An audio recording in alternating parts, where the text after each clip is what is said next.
Assalamualaikum warahmatullahi wabarakatuh. Perkenalkan, nama saya Aisyah Wisnu Husin dari Rekayasa Nilai Kelas A. Pada kesempatan kali ini, saya ingin mempresentasikan studi kasus 7 dengan judul berikut.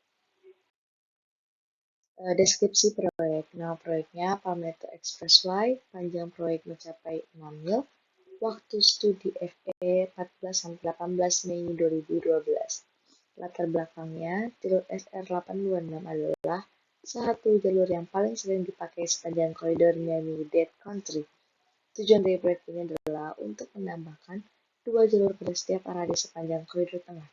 Tujuan dari jalur cepat ini untuk meningkatkan mobilitas dan konektivitas mengurangi kemacetan menjadikan jalur alternatif koridor SR826.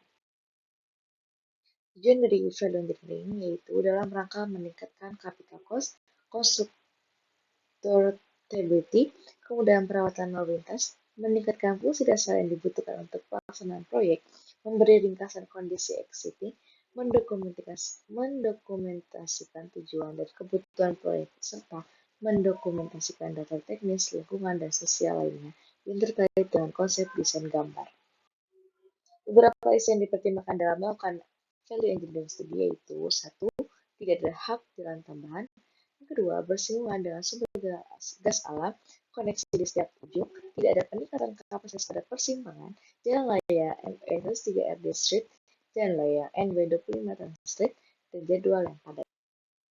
Lokasi proyeknya yaitu berikut. Dan hasil dari studi value engineering yaitu tim FE yang awalnya menghasilkan 31 dan set ide yang akhirnya smart ide yang dibutuhkan untuk desain desain selama fase ide-ide kreatif dari tindak kerja FE. Objek evaluasi ini adalah untuk mengidentifikasi ide-ide dengan pencapaian yang paling menjanjikan untuk mencapai penghematan sambil mempertahankan fungsi untuk meningkatkan operasi. FM mengkategorikan 6 ide yang sebagai rekomendasi untuk dipertimbangkan oleh pada desainer. Tabel rekomendasi studi FE berikut. Satu yaitu metodologi penelitian. Yang pertama, persiapan prastudi. Persiapan prastudi terdiri dari penjadwalan peserta studi dan tugas urusan dokumen, mengumpulkan informasi latar belakang yang diperlukan tentang proyek, menyusun data proyek menjadi model biaya. Yang kedua yaitu studi workshop FE. Persiapannya itu terdiri dari penjadwalan peserta studi. Yang ketiga yaitu pasca studi FE, yaitu mempresentasikan laporan pada setiap tahap kepada owner dan membuat laporan. Peserta workshop dan informasi proyek. Tujuan dari workshop untuk meninjau kembali dan menjelaskan agenda pengembangan value engineering. Berikut pesertanya, ada Andi Ganta, Hailing Zhang, Renato Moreo, Zondovel, Stonhan, Michael Doxy, Joshua Blazer, Johnson, dan ini dia peran dan perhubungannya. Berikut data ekonomi permodalan biaya dan estimasi. Dengan ekonomi planning life-nya itu 30 tahun, startingnya di 2014, terus diskon rate-nya itu 5% dan inflasinya itu 3%. Berikut diagram fase yang digunakan untuk melakukan value engineering pada proyek. Evaluasinya yaitu pada fase kreatif pemunculan ide dilakukan dengan cara brainstorming.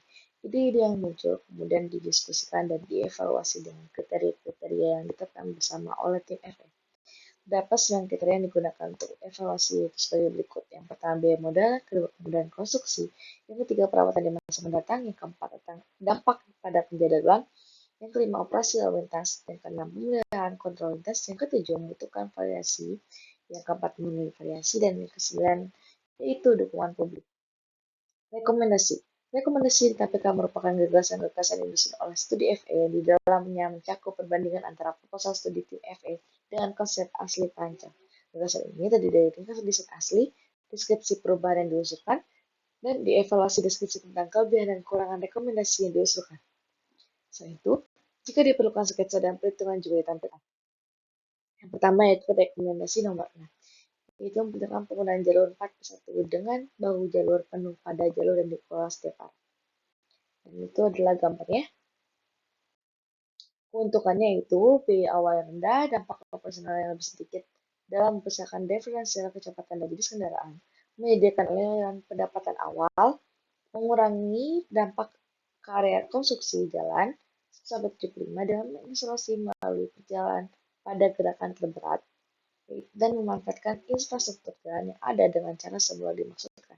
Kerugiannya adalah kekhawatiran yang mungkin timbul mengenai aliran lalu lintas yang berdampak lebih lambat. Jalur terkelola tunggal belum pernah diterapkan sebelumnya di Florida, dan pemeliharaan delimiter bermasalah. Ini pendapatan potensialnya itu 5,36 juta dolar. Selanjutnya yaitu yang kedua, rekomendasi nomor 13. Dari jalan NW 36 meluruskan kembali garis utama utara ke timur di sepanjang jalan bagian ke depan.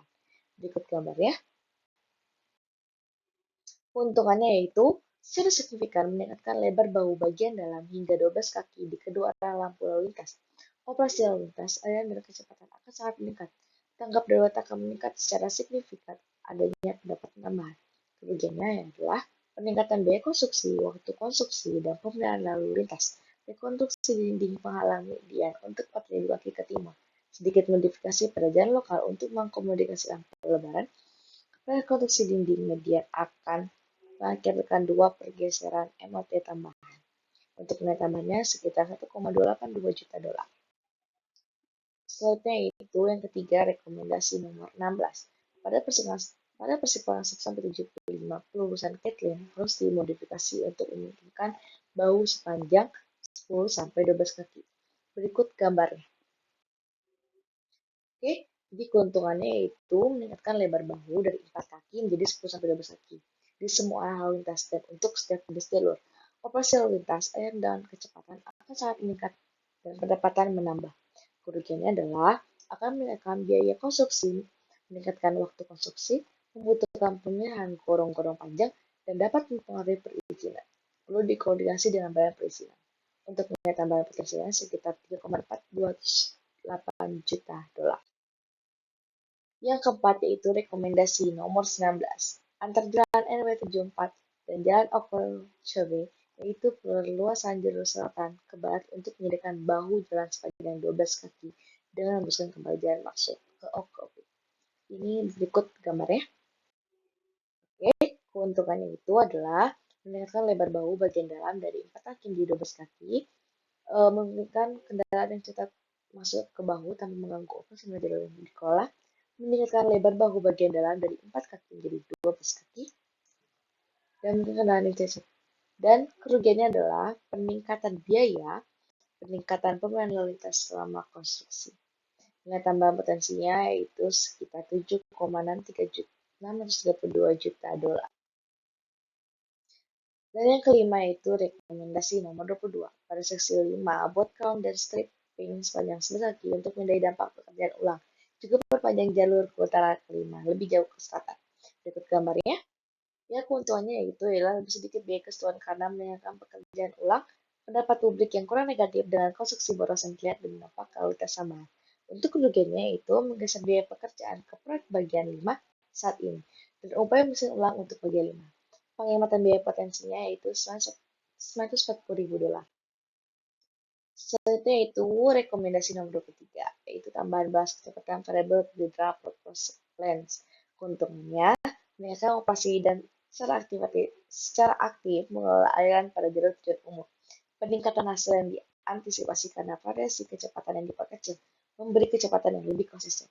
Kerugiannya yaitu peningkatan biaya modal dan pemeliharaan yang berkaitan untuk tantangan dinamis dan konsep baru untuk wilayah dan penerima. Untuk nilai tambahan potensinya sekitar 2 juta dolar. Ya, sudah selesai. Sekian dari saya. Mohon maaf bila ada kekurangan. Wabillahi taufiq wal hidayah. Wassalamualaikum warahmatullahi wabarakatuh.